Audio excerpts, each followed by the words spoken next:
Une, deux, trois jeunes femmes déjà connues de certains téléspectateurs, trois visages qui très bientôt vont devenir familiers à tous.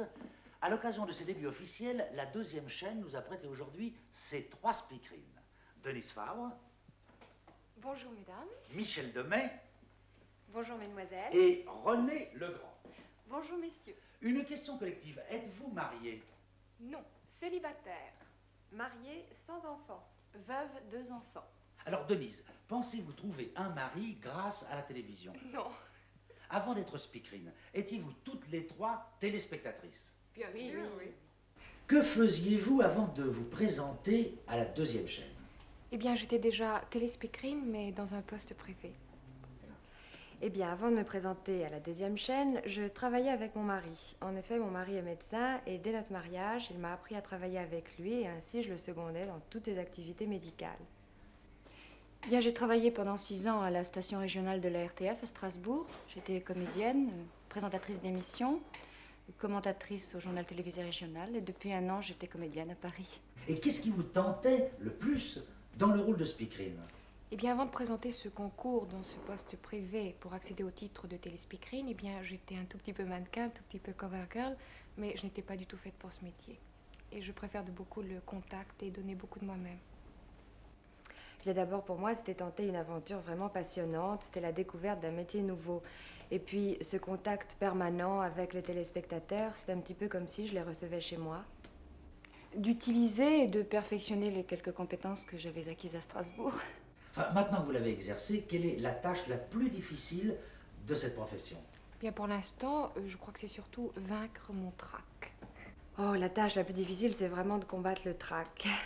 Je pense que c'est de ne pas chercher à se composer un personnage de speakerine devant la caméra. C'est-à-dire de rester soi-même et de conserver le plus naturel possible.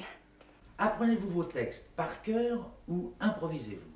Bien, pour l'instant, toujours, eh bien, je crois que je mélange un petit peu les deux. J'apprends les grandes lignes du programme de la soirée, et puis si à l'antenne, eh bien, je ne me souviens plus, eh bien, j'improvise, oui. Pour l'instant, nous apprenons nos textes par cœur, sauf évidemment pour les annonces d'excuses en cas d'incident technique. Jusqu'à présent, j'ai toujours appris mes textes par cœur, mais il est question d'instituer un nouveau système de présentation où interviendra une grande part d'improvisation. Répétez-vous et faites-vous des exercices de diction en dehors des heures de travail? Eh bien, j'ai pris beaucoup de cours de diction au départ. Je pense, du moins j'espère, n'avoir rien négligé de ce qui pouvait me donner beaucoup d'assurance à l'antenne. Mais maintenant, j'ai arrêté. Je pense que le passage à l'antenne est un très bon exercice chaque jour. Un petit peu, je m'exerce à lire tout haut et puis mon mari me donne beaucoup de conseils. À votre avis, combien de temps peut durer une carrière de speakerine? Bien, moi, personnellement, je souhaiterais toujours. Oh, je crois que on ne peut pas fixer de limite. Bien, tant que cela lui plaît à elle et tant que cela plaît à son entourage. Souhaitez-vous un jour faire autre chose et quoi? Eh bien, je viens tout juste d'accéder au titre de speakerine RTF. Je trouve cela merveilleux. Peut-être plus tard me compléterai-je. Je deviendrai peut-être animatrice et je produirai peut-être moi-même des émissions. Qui sait?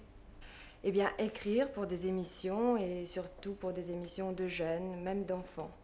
Oui, j'aimerais écrire. Merci de vos réponses, mais au